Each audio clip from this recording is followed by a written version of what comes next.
పరిశుద్ధుడైన తండ్రి, మీకు వందనాలు, స్తుతులు, స్తోత్రములు ప్రభువా. ఈ ప్రత్యేకమైన సమయంలో నీ వాక్యాన్ని మేము వినబోతున్నాం. నీ వాక్యములో నుండి మా అందరితో నీవు మాట్లాడుదువుగాక. వినగలిగిన చెవిని, గ్రహించే మనస్సును, హృదయాన్ని మా అందరికీ మీరు దయచేయండి. యేసు నామములో ప్రార్థించి వాక్య సందేశాన్ని ప్రారంభిస్తున్నాము పరమ తండ్రి. చేతులు పైకెత్తి అందరూ ఆమె చెప్పాలి. ఆమె ఎంతమంది వాక్యం విని ఆశపడుతున్నాం చేసి చూపిస్తారా? Praise the lord, praise the lord. పిల్లరా, మరి వాక్యంలోకి వెళ్ళడానికి ముందుగా హైదరాబాద్ నుండి మన ప్రియులు, మన సంఘ బిడ్డలు, బ్రదర్ రవి కుటుంబం మన మధ్యలోకి వచ్చారు. దేవుడు వారిని, వారి కుటుంబాన్ని ఆశీర్వదించునుగాక. అలాగే హైదరాబాద్ నుండి మరి ఇంకో కుటుంబం కూడా మన మధ్యలోకి వచ్చారు. తమ్ముడు కొండయ్య, అలాగే సుందరమ్మ కుటుంబాన్ని బట్టి కూడా నేను ప్రభువుని స్తుతిస్తున్నా.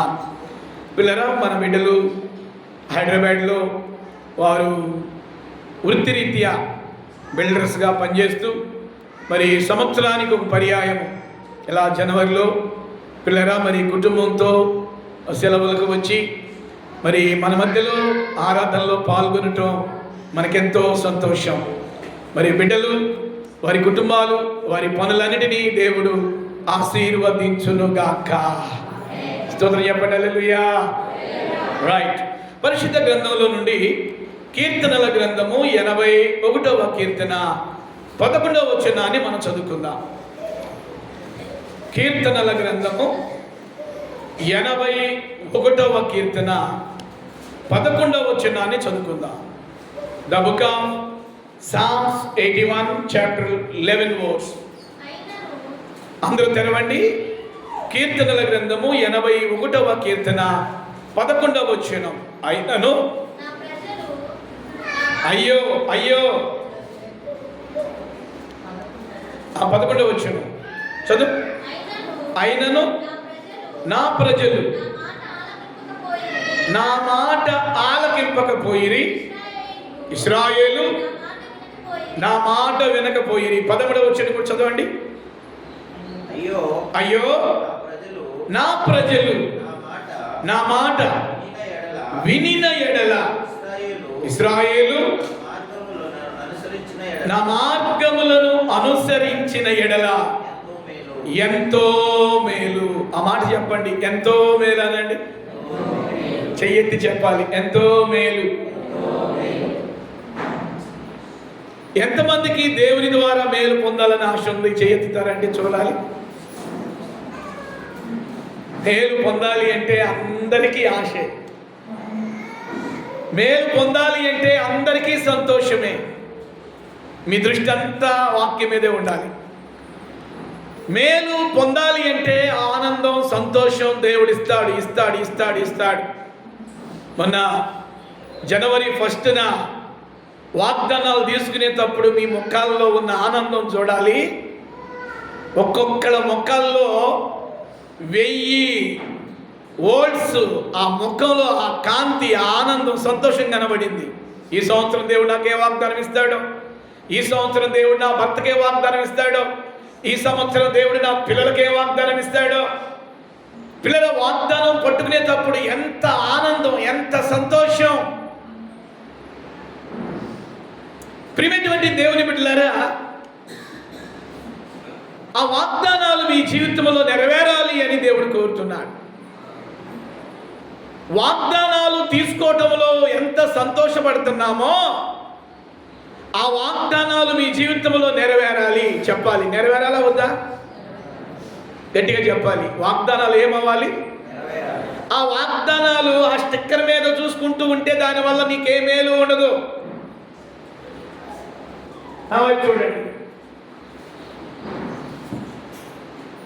వాగ్దానాలు స్టిక్కర్లో ఉండి నీ చేతిలో ఉండి నీ బైబిల్లో ఉంటే దానివల్ల ఏ మేలు ప్రయోజనం ఉండదు. ఈ సంవత్సరం దేవునికి ఒక వాగ్దానం ఇచ్చాడు.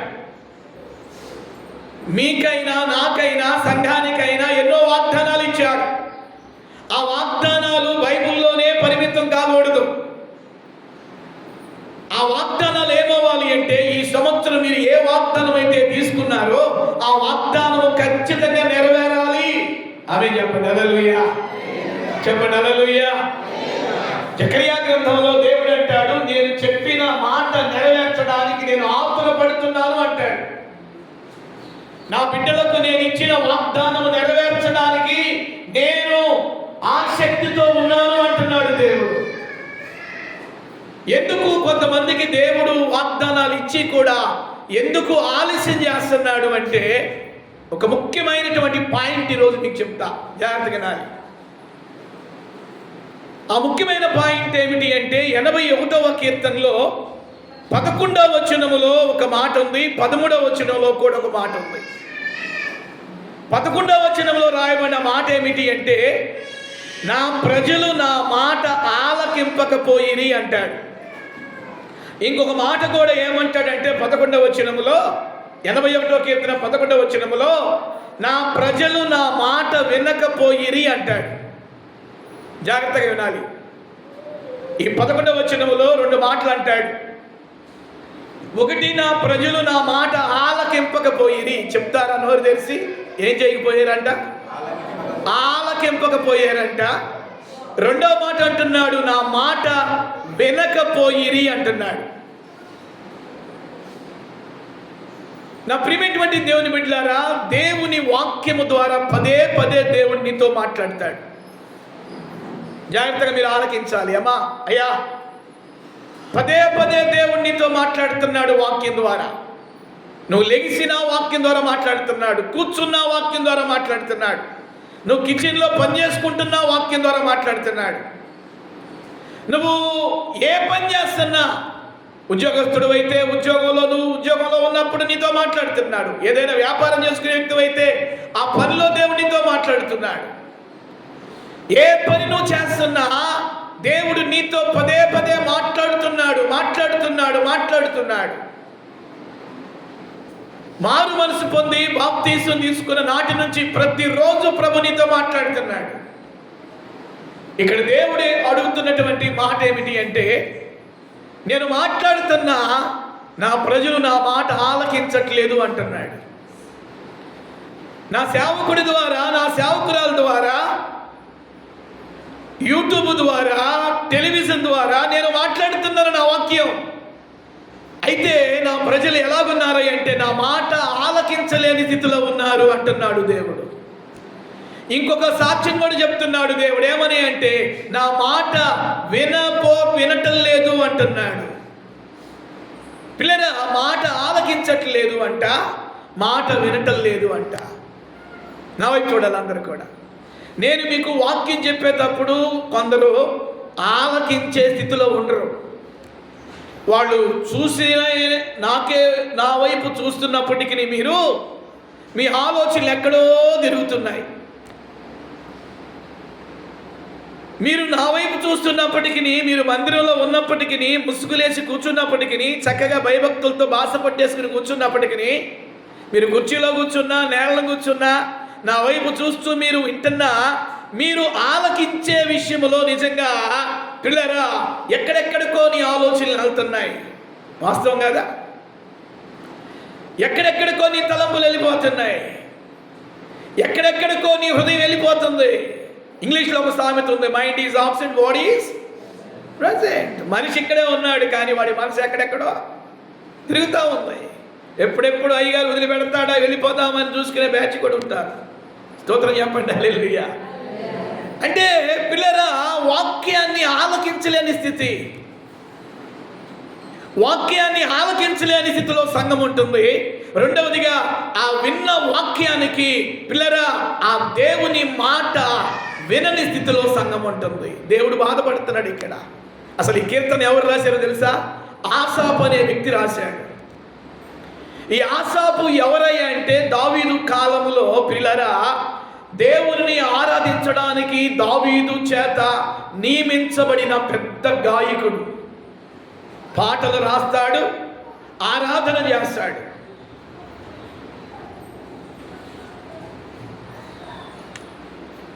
పాటలు రాస్తాడు, ఆరాధన చేస్తాడు.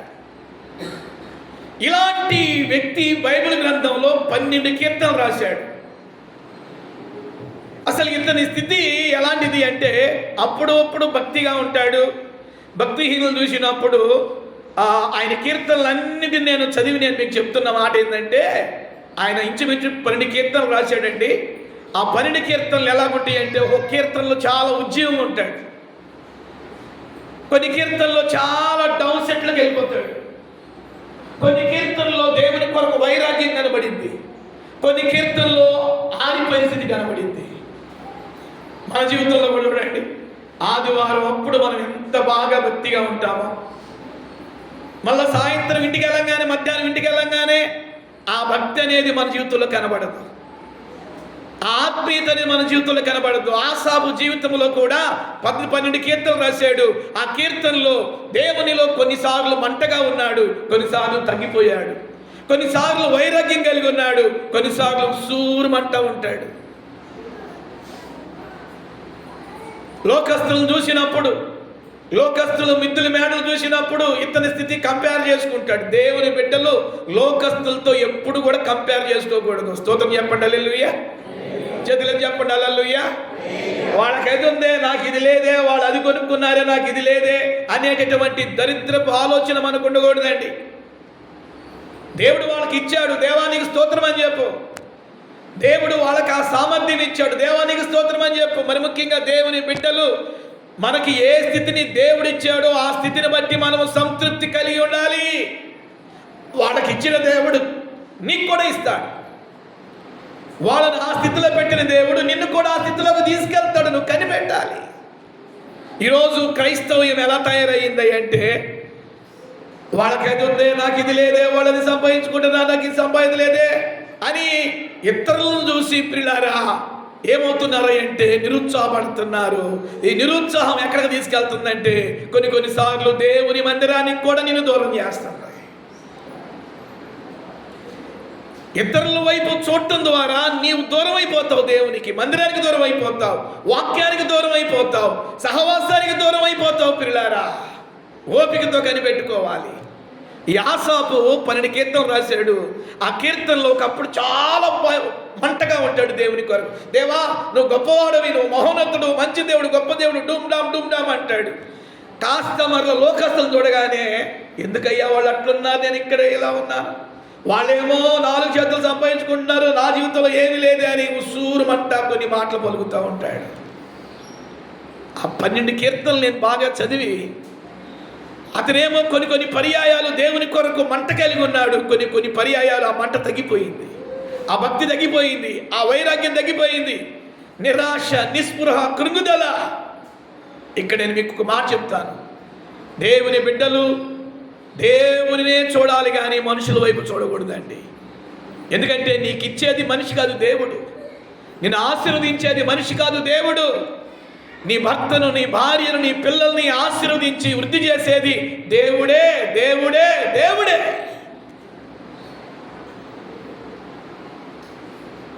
చేతుల పైకెత్తి స్తోత్రం చెప్పండి, హల్లెలూయా, హల్లెలూయా. నా ప్రియమైనటువంటి దేవుని బిడ్డలారా, ఈ ఆసాపు పిల్లరా ఏమని రాస్తున్నాడు అంటే, ఇక్కడ దేవుని మాట ఇశ్రాయేలీలు వినని స్థితిని చూసి ఆసాపు అనే ప్రవక్త ద్వారా, ఆసాపు అనే భక్తుడి ద్వారా దేవుడు మాట్లాడుతున్నాడు. అయ్యో ఇశ్రాయేలు, నువ్వు నా మాట వినిన ఎడల ఎంత మేలు. ఈరోజు నేను మీతో చెప్పాలనుకున్న ముఖ్యమైన మాట ఏమిటి అంటే, నిజంగా మనము దేవుని మాట వినగలుగుతున్నామా? నిజంగా మనము దేవుని మాట ఆలకించగలుగుతున్నామా? ఎందుకంటే ప్రియులారా, చాలా పర్యాయాలు దేవుని మాట ఆలకిస్తాం కానీ దేవుని మాట మనం వినవండి. ఆలకించడానికి దేవుని మాట వినటానికి చాలా తేడా ఉంది. దేవుని మాట ఆలకించడానికి, దేవుని మాట విని దాని చొప్పున ప్రవర్తించడానికి చాలా తేడా ఉంది. ఆలకిస్తున్నాం కానీ దేవుని మాట వినగలుగుతున్నామా? మనం దేవుని మాట చొప్పున మనం చేయగలుగుతున్నామా అనేటటువంటిది ప్రశ్న. ఆసాపు ద్వారా దేవుడు మాట్లాడుతున్నాడు, నా ప్రజలు నా మాట ఆలకించట్లేదంట. రెండవదిగా ఆయన మాట వినటం లేదు అంటున్నాడు. పిల్లల, యేసు ప్రభు చెప్పాడు, ఆయన మాట ఆలకించి ఆయన మాట చొప్పున చేసేవారు 2 రకాల ఇళ్ళు గురించి చెప్పాడు ప్రభు. ఒకసారి చూడండి, మత్తయి సువార్త 7వ అధ్యాయం 24 నుండి 27 వచ్చిన వరకు ఉన్న మాటలు చూడండి. ఇక్కడ 2 ఇళ్ళు గురించి ప్రభు చెప్తున్నాడు. 2 type of house. The book of Matthew chapter 7 verse 24 to 27.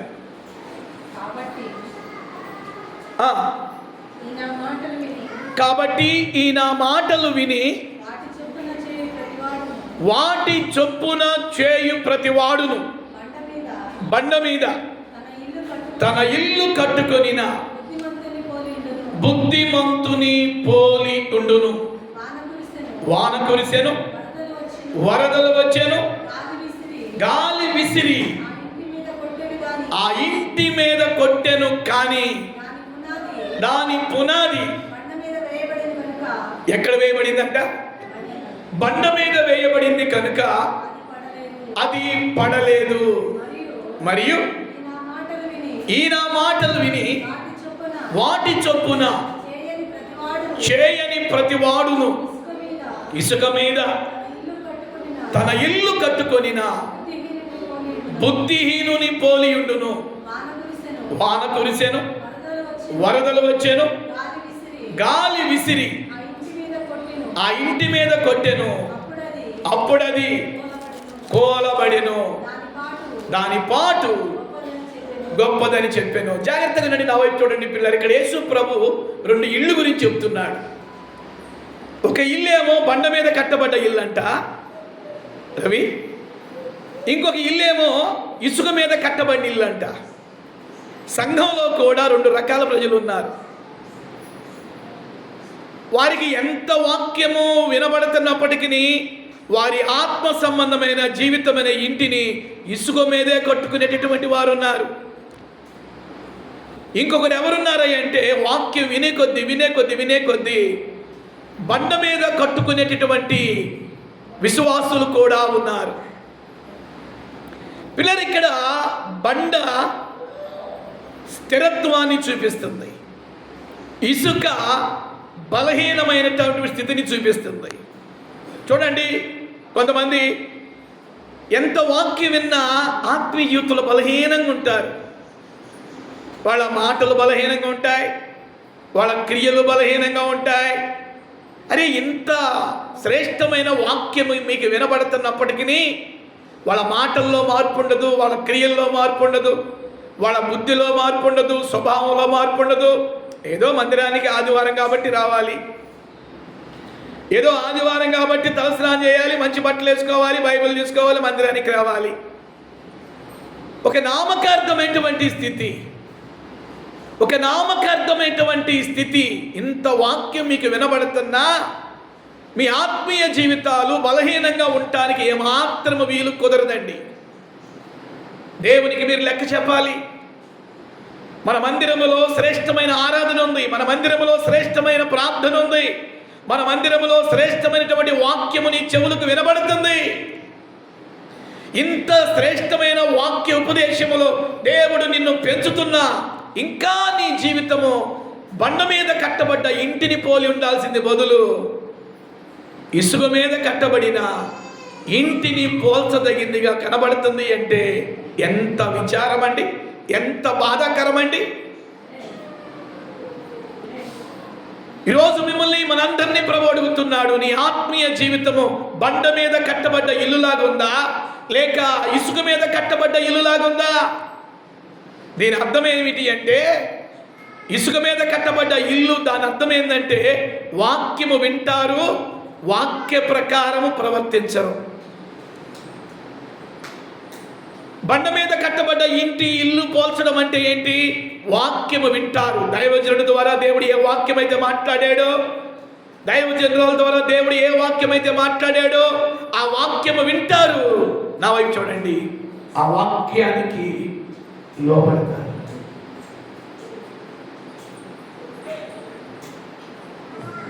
ఆ వాక్య ప్రకారం ప్రవర్తిస్తారు. వాక్యము విని వాక్య ప్రకారం ప్రవర్తించే వారి జీవితం అనే ఇల్లు దేంతో పోల్చబడింది అంటే ప్రభు చెప్పాడు, బండ మీద కట్టబడిన బుద్ధిమంతుని ఇల్లునుగా పోల్చాడు. వాక్యము విని కూడా వాక్య ప్రకారం ప్రవర్తించని వారిని రెండో ఇంటితో పోల్చాడు. ఏ ఇల్లు అది? ఇసుక మీద కట్టబడ్డ ఇల్లు. మిమ్మల్ని అడుగుతున్నాను ప్రియులారా, మీరు ఈ రెండు ఇళ్లలో ఏ రకపు ఇంటికి చెందిన వారుగా ఉన్నారు?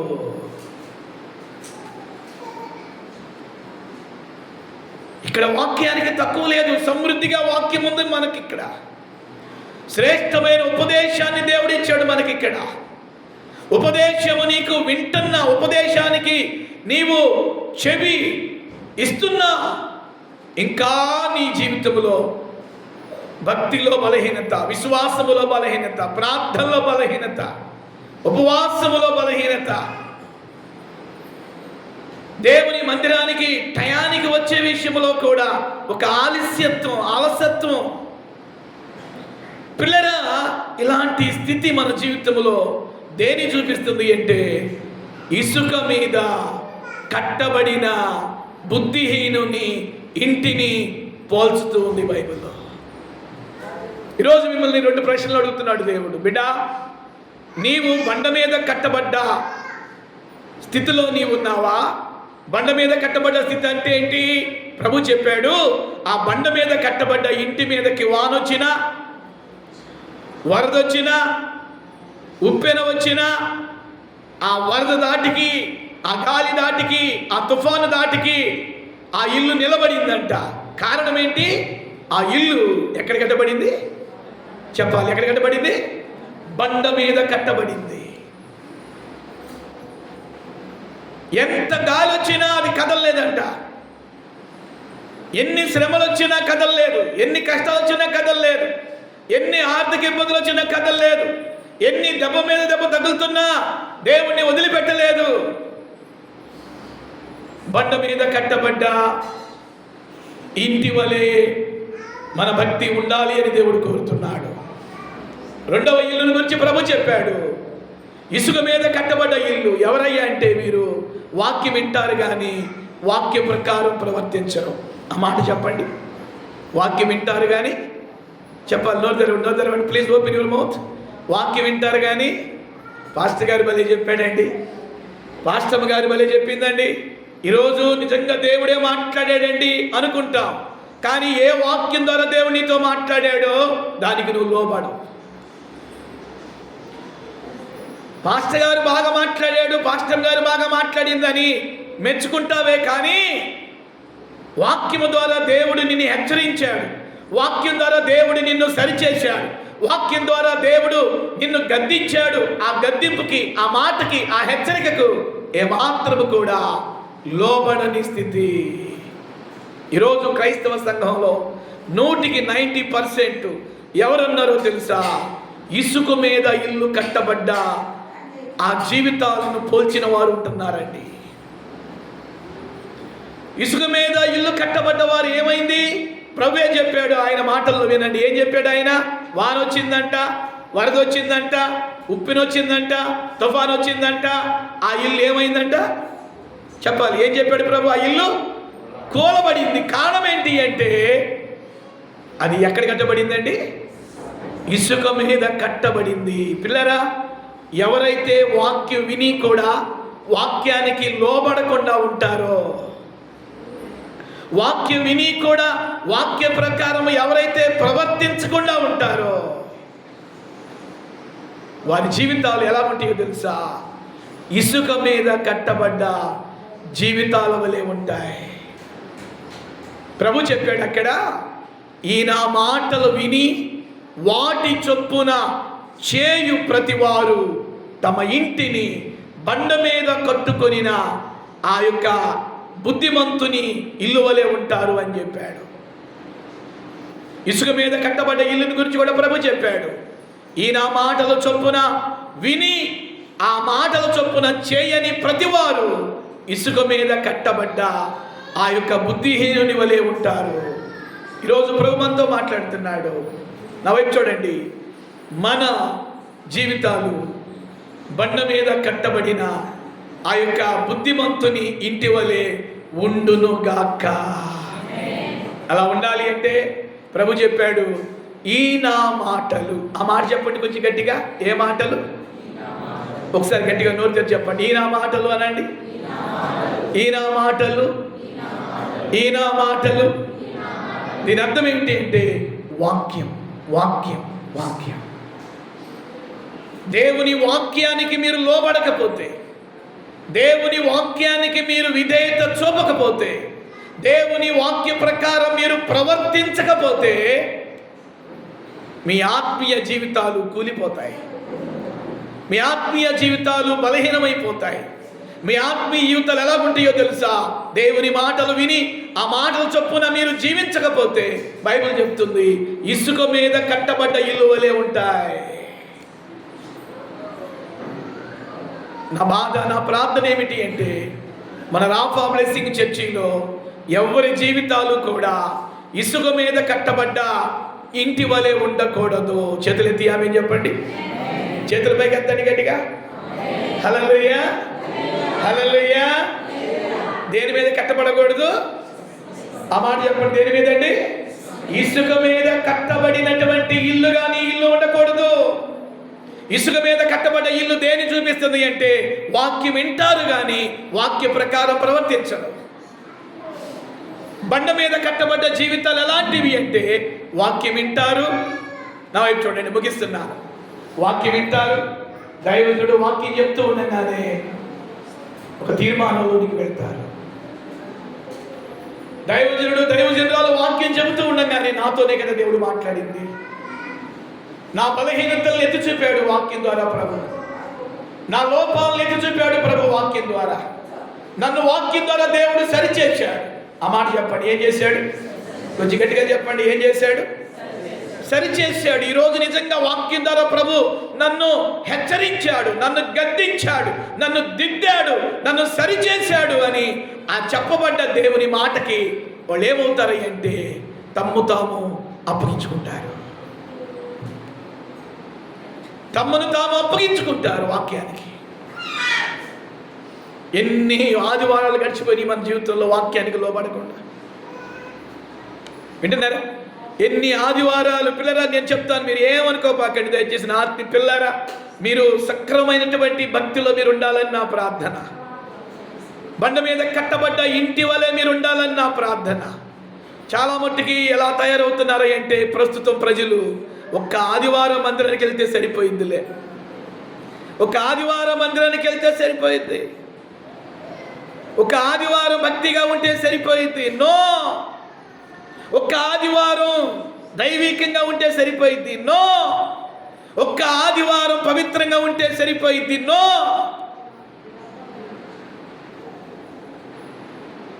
రాజీ పడిపోతున్నాం మనం.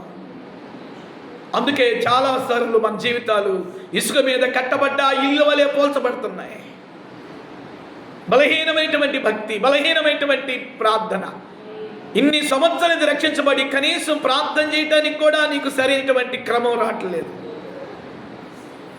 ఇన్ని సంవత్సరాలు నువ్వు ఇక్కడ వాక్యాలు ఎదుగుతున్నా కూడా ధారాళంగా నువ్వు ప్రార్థన చేయటానికి నీకు స్వరం రావటం లేదు. నా ప్రియులరా, ప్రభు రాకడ త్వరగా రాబోతుంది. ప్రభు రాకడ ఆసన్నం అవుతుంది. నా ఆత్మీయ బిడ్డలు, మన సంఘములో ఎవరు కూడా ఇసుక మీద కట్టబడ్డ స్థితిని ఎవరు కూడా కలిగి ఉండకూడదండి. మీకు నా చేతులెత్తి చెప్తున్నాను. ఆత్మీయ తండ్రిగా మీ కొరకు ప్రతిరోజు 2 పర్యాయాలు ప్రార్థించే, మీ క్షేమం కొరకు, మీ కుటుంబాల కొరకు నిత్యము విజ్ఞాపన చేసే దైవజనుడిగా నా 2 చేతులెత్తి చెప్తున్నాను. దేవుని కొరకు మంట కలిగిన భక్తి చేయండి. దేవుని కొరకు రోషం కలిగిన భక్తి చేయండి. దేవుని కొరకు వైరాగ్యం కలిగిన భక్తి చేయండి. నామకర్తాన్ని ఏమాత్రం కూడా అంగీకరించొద్దు ప్రియులారా. దేవుడు దేవుడే, లోకం లోకమే అన్నట్టుగా ఉండకూడదు. నువ్వు ప్రత్యేకంగా ఉండాలి, ప్రత్యేకంగా ఉండాలి. నీ మాటలు ప్రత్యేకంగా ఉండాలి, నీ క్రియలు ప్రత్యేకంగా ఉండాలి. అన్య జనులను చూసినప్పుడు అబ్బా వీళ్ళు ఏ మందిరానికి వెళ్తున్నారా, వీళ్ళ పాస్టర్ గారు ఎలాంటి ఉపదేశాన్ని వీరికి ఇస్తున్నారా అని వాళ్ళు ఆలోచించే రీతిగా ఉండాలి మీ జీవితాలు. అరే వీళ్ళు చర్చికి వెళ్తున్నారు కానీ వీళ్ళలో మార్పు లేదు, వీళ్ళ క్రియల్లో మార్పు లేదు, వీళ్ళ మాటల్లో మార్పు లేదు, వీళ్ళ ప్రవర్తనలో మార్పు లేదు అన్న రీతిలో మనం ఉండకూడదు ప్రియులారా. నిజంగా దేవుడు ఇక్కడ ఆసాపు ద్వారా మాట్లాడుతున్నాడు. ఏమని మాట్లాడుతున్నాడు? అయ్యో, 81వ కీర్తన 11వ వచనంలో అంటున్నాడు అయ్యో అయ్యో అని ఎప్పుడు అంటామండి మనం? చెప్పండి. అయ్యో అనేటటువంటి మాట ఎప్పుడు వాడతాం మనం? దేవుడు అంటున్నాడు అయ్యో అంటున్నాడు. దేవుడే అయ్యో అన్నాడు. మనిషి అయ్యో అన్నాడు అంటే ఏదో సంథింగ్ ఈజ్ హ్యాపెండ్, ఏదో జరిగింది. ప్రతిరోజు మనం ఏదైనా వినకూడదు మనం విన్నప్పుడు అయ్యో అంటాం. ప్రతిరోజు మన కళ్ళ ఎదుట ఏదైనా జరగకూడదు జరిగినప్పుడు అయ్యో అంటాం. కానీ ఇక్కడ దేవుడు ఆసాపు ద్వారా అయ్యో అంటున్నాడు. ఇశ్రాయేలీల ప్రవర్తన చూసినప్పుడు, ఆయన బిడ్డలని చెప్పుకుంటున్న వారి ప్రవర్తన దేవుడు కోరుకున్న దానికంటే విభిన్నంగా ఉంది. దేవుని మీద తిరుగుబాటు చేశారు, దేవునికి ఆయాసాన్ని పుట్టించారు, దేవునికి కోపాన్ని పుట్టించారు. మోషే ద్వారా పదాజ్ఞలు కలిగిన పలకలను దేవుడిస్తే ఆ పలకలను ఏమాత్రము కూడా పలకలను కేవలం ఆ రాతని పలకలకే పరిమితం చేశారు, కానీ వాళ్ళ బ్రతుకులో ఎక్కడ పదాజ్ఞలు కనిపించలేదు. నీ చేతిలో బైబిల్ ఉన్నంత మాత్రాన దానివల్ల ప్రయోజనం ఉండదు. ఆ బైబిల్లో ఉన్న మాటలు నీ గుండెల్లో ఉండాలి ప్రియులారా. వాక్యానికి లోబడాలి. ఎప్పుడు దేవుడు అంటాడు నా బిడ్డలు నా మాటకు లోబడాలి, లోబడాలి, లోబడాలి, లోబడాలి అంతే. మీకు ఉదాహరణ చెప్తాను. దేవుడు మనిషిని తయారు చేయడానికి ముందు ఆకాశమా కలుగన్నాడు అంతే. ఆయన మాటకు ఆకాశం లోబడింది అంతే. భూమి కలుగన్నాడు అంతే, లోబడింది, కలిగింది. సూర్యుడా కలుగన్నాడు, నోటి మాట ద్వారా సూర్యుడు లోబడ్డాడు. చంద్రుడా కలుగన్నాడు, నక్షత్రాలని ఆకాశంలో వేలాడదీశాడు, శూన్యములో భూమిని వేలాడదీశాడు. సృష్టి దేవుని మాట మేరలేదు.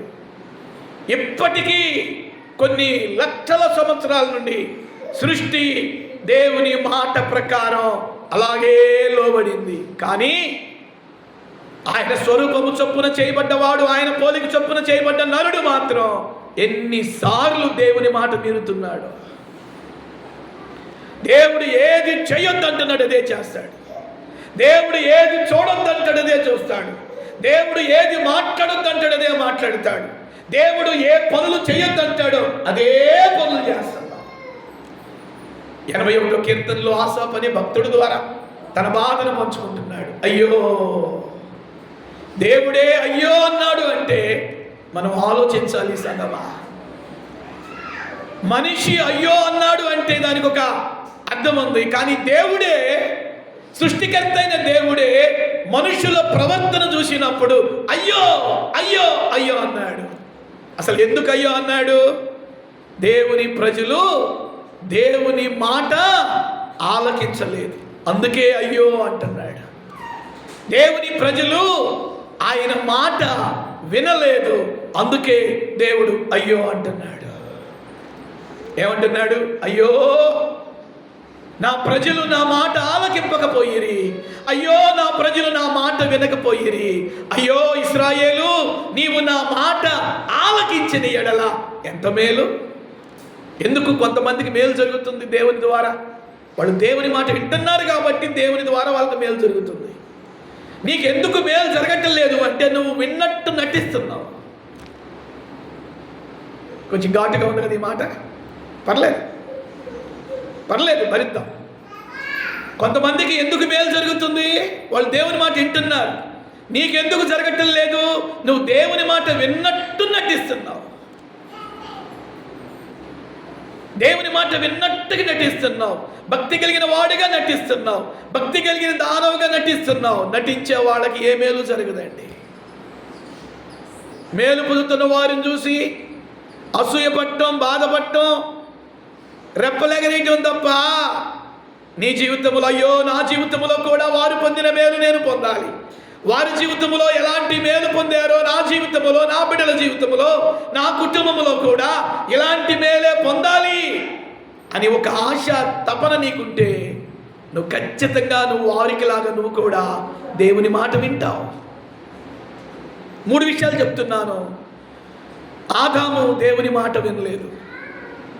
ఏ పండు అయితే దేవుడు తినవద్దన్నాడో అదే పండు తిన్నాడు. ఫలితం ఏం జరిగిందో తెలుసా? ఏదేను వనము నుండి పిల్లల భార్య భర్తలిద్దరు, అవ్వాదములిద్దరూ బయటికి గెంటి వేయబడ్డారు. దేవునితో సంబంధాన్ని కోల్పోయారు, దేవునితో సాంగత్యాన్ని కోల్పోయారు, దేవుని ముఖాన్ని చూసే గొప్ప భాగ్యాన్ని పోగొట్టుకున్నారు. కారణం ఏంటో తెలుసా? దేవుని మాట విననందున. రెండో వ్యక్తిని మీకు జ్ఞాపకం చేస్తాను. ఆకాన్ అనే వ్యక్తి. యెహోషువ నాయకత్వంలో దేవుడు చెప్తాడు, యెరికో పట్టణం మీదకి మీరు యుద్ధానికి వెళ్తున్నారు, యెరికో పట్టణాన్ని నేను మీకు అప్పగించబోతున్న యెహోషువ, ఆ పట్టణం మీదకి మీరు యుద్ధానికి వెళ్ళినప్పుడు మీకు బంగారం కనబడింది, మీకు బట్టలు కనబడతాయి, మెరిసే తళుకు తళుకు తళుకు వస్త్రాలు కనబడతాయి. బంగారం వైపు మీరు తిరగకూడదు, వస్త్రాల వైపు మీరు ఆకర్షించబడకూడదు. ఆ యెరికో పట్టణములో బంగారాన్ని సమస్తాన్ని నేను శపించాను. యెహోషువకు దేవుడు చెప్తాడు.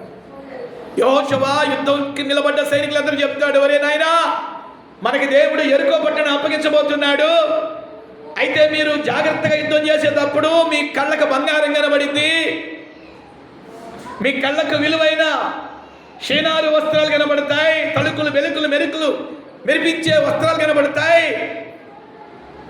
కనబడితే మీ దృష్టిని మరల్చుకోండి. మీరు ఎవడు కూడా యుద్ధం ఆపి ఆ బంగారాన్ని ముట్టుకోకూడదు, ఆ వస్త్రాలని ముట్టుకోకూడదు. అలా ముట్టుకుంటే బైబిల్ చెప్తుంది, దేవుడు చెప్పాడు, వాడు శాపగ్రస్తుడు. దేవుడు చెప్పిన మాట యెహోషువ చెప్పగానే యుద్ధానికి సన్నద్ధులైనటువంటి సైనికులందరూ విన్నారు. వారిలో ఆకాన్ అనేవాడు. పేరు చెప్పండి, ఆకాన్ అనండి. చెప్పాలి, పేరు చెప్పండి, పలకండి, స్పష్టంగా పలకండి, ఆకాను అనండి. వీడు కూడా అందరిలాగా విన్నాడు. యుద్ధానికి వెళ్ళాడు యెరికో మీదకి. శత్రువులతో యుద్ధం చేస్తూ ఉంటే వాడి కళ్ళ ముందు బంగారం కనబడింది. యెహోషువతో దేవుడు చెప్పిన మాట జ్ఞాపకం వచ్చింది. No no no no no అనుకున్నాడు. వాడి కళ్ళకి షీనారు వస్త్రాలు కనబడ్డాయి. మళ్ళా యుద్ధం చేస్తూ ఒకవైపు కత్తి పట్టుకున్నాడు, ఇంకొక వైపు ఏమో చూస్తున్నాడు బంగారం వైపు. ఒకవైపు కత్తి తోస్తున్నాడు, ఇంకొక వైపు వస్త్రాలు తోస్తున్నాడు. వీడిక ఆ కనబడుతున్న బంగారం వైపు ఆకర్షించబడ్డాడు. దేవుడు ముందుగానే చెప్పాడు యెహోషువతో, ఈ పట్టణములో ఉన్న ప్రతిదీ నేను శపించాను, శపించబడ్డ బంగారాన్ని వస్తువులు ఎవడు ముట్టకూడదు అని చెప్పాడు దేవుడు. ఇశ్రాయేలీయుల సైనికులందరూ ఆ మాట విన్నారు. కానీ ఆకాన్ అనేవాడు విన్నట్టుగానే నటించాడు. ఎవడో చూడకుండానే ఒకవైపు యుద్ధం చేస్తూ ఇంకోవైపు గుర్రం దిగి ఎవరు చూడలేదు అటు ఇటు చూశాడు. ఆ బంగారాన్ని పట్టుకున్నాడు, బంగారు కమ్మిని పట్టుకున్నాడు, కొన్ని వస్త్రాలను పట్టుకున్నాడు, దాచుకున్నాడు. సాయంత్రం యుద్ధం అవ్వగానే ఇంటికి వచ్చాడు, తన గుడారములో వాటిని దాచిపెట్టాడు. వాడు అనుకున్నాడు నేను తీసుకున్న బంగారాన్ని ఎవరు చూడలేదని. వాడు అనుకున్నాడు నేను పట్టుకున్న వస్త్రాలు ఎవరు చూడలేదని. యెహోషువ నా నాయకుడు చూడలేదు, ఎవరు చూడలేదు అనుకున్నాడు. కానీ పరమందున్న దేవుని కన్నులను వాడు కప్పలేకపోయాడు. చేతులెత్తి స్తోత్రం చెప్తారా గట్టిగా? హల్లెలూయా. చాలాసార్లు మనం కూడా అనుకుంటాం, నేను చూసే ఎవరు చూడటం లేదులే, నేను చేసేవి ఎవరు చూడటం లేదులే, నేను వెళ్ళే మార్గాలు ఎవరు చూడటం లేదే అనుకుంటాం. బైబిల్ చెప్తుంది, మోసపోకుడి, దేవుడు వెక్కిరించబడాడు. నేను చూస్తున్నాడు, ఆయన నీ నడకను చూస్తున్నాడు, నీ పడకను చూస్తున్నాడు. దావీదు 139 కీర్తనలు అంటాడు, దేవా నేను లేచుట, నేను కూర్చుండుట, నేను నడుచుట నువ్వు బాగుగా చూస్తున్నావు. దేవుని మాట ఇశ్రాయేలీయులందరూ విన్నారు. కానీ ఆకాన్ అనేవాడు మనకులాగా విన్నట్టు నటించాడు, విన్నట్టుగా నటించాడు. పాస్టర్లు అందరిలాగే చెప్తారులే అనుకున్నాడు. యేసు రక్తమే, స్తోత్రం చెప్పండి హల్లెలూయా, చెప్పండి హల్లెలూయా. ఎప్పుడు మా శామ్ డానియల్ పాస్టర్ ఎట్టా అని చెప్తాడులే, మన పని మనం చేద్దాం, మన మార్గాల్లోకి మనం వెళదాం, మన పనులు మనమే. ఆదివారం కాబట్టి ఆ 4 గోళ్ల మధ్యలో కాసేపు ప్రభు మాటలు వినొద్దాం, మన విధానం అంది అనుకోలా. వీడు కూడా యెహోషువ పాస్టర్కి ఇలా చెప్తాడులే, ఎవరు చూస్తున్నారులే అనుకున్నాడు. కానీ దేవుని మాట ఇశ్రాయేలు అందరూ విన్నారు. కానీ వీడొక్కడు దేవుని మాట మీరాడు.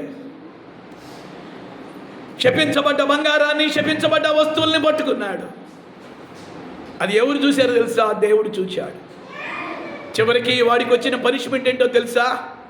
దేవుడు చెప్పాడు యెహోషువతో, నేను చెప్పిన మాట మీరాడు కాబట్టి ఆకాన్ అనేవాడు వాడిని, వాడి భార్యను, వాడి పిల్లలను, వాడికి కలిగిన కుటుంబాన్ని ఇశ్రాయేలీయుల నుండి వేరు చేసి దూరంగా వాళ్ళని నిలబెట్టండి. ఇప్పుడేంటో శిక్ష తెలుసా? ఇశ్రాయేలీయులందరూ చూస్తూ ఉండగా రాళ్లతో కొట్టి చంపమని చెప్పాడు దేవుడు. ఎందుకు వచ్చిందో తెలుసా శిక్ష ఆకాన్ అనే వాడి మీదకి? దేవుని మాట, ఆ మాట చెప్పండి, దేవుని మాట ఏం చేశాడు? మీరేడా పాటించాడా? మీరేడు. ఈరోజు మిమ్మల్ని అడుగుతున్నాను పిల్లారా, ఎన్నిసార్లు దేవుని మాట మీరుంటాం? ఎన్నిసార్లు దేవుని మాట లెక్క లేకుండా చేసి ఉంటాం, ప్రవర్తించి ఉంటాం? ఎన్ని మార్లు దేవుడేమో నిన్ను ఒక పని చేయమంటే నువ్వు ఆయనకి విరుద్ధంగా ఏం పనులు చేసి ఉంటావు? దేవుడేమో ఈ పని చేయొద్దు అన్నాడు, నువ్వు ఆ పని చేసావు. దేవుడేమో ఇది చూడొద్దు అన్నాడు, నువ్వు అదే చూస్తున్నావు. దేవుడేమో ఈ మార్గానికి వెళ్ళొద్దు అంటున్నావు, నువ్వు అదే మార్గానికి వెళ్తున్నావు. యెషయా గ్రంథం 1వ అధ్యాయంలో దేవుడు అంటున్నాడు, ఆకాశమా ఆలకించుము, భూమి చెవియొగ్గుము, నేను పిల్లలను పెంచి గొప్పవారిగా చేసి తిని వారు నా మీద, తెలుగులోనేమో నా మీద అన్నాడు, ఇంగ్లీష్లో చూస్తే నా మాట మీద వారు తిరుగుబాటు చేశారు. దేవుని మాట మీద తిరుగుబాటు చేస్తే నీకు ఆశీర్వాదం ఉండదు. దేవుని మాట మీద తిరుగుబాటు చేస్తే నీకు దీవెన ఉండదు. తల్లిగా నువ్వు దేవుని మాటకు లోబడితే దాని ఆశీర్వాదం నీ బిడ్డల మీద కనబడింది.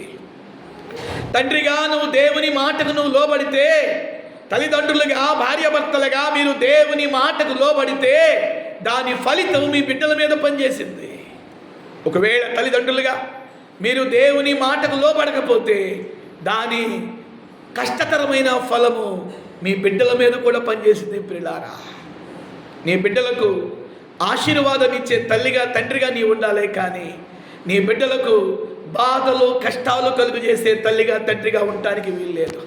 తల్ల వంచండి, ప్రార్థన చేసుకుందాం. తల్ల వంచండి, ప్రార్థన చేసుకుందాం. పరిశుద్ధాత్మ దేవుడు నీతో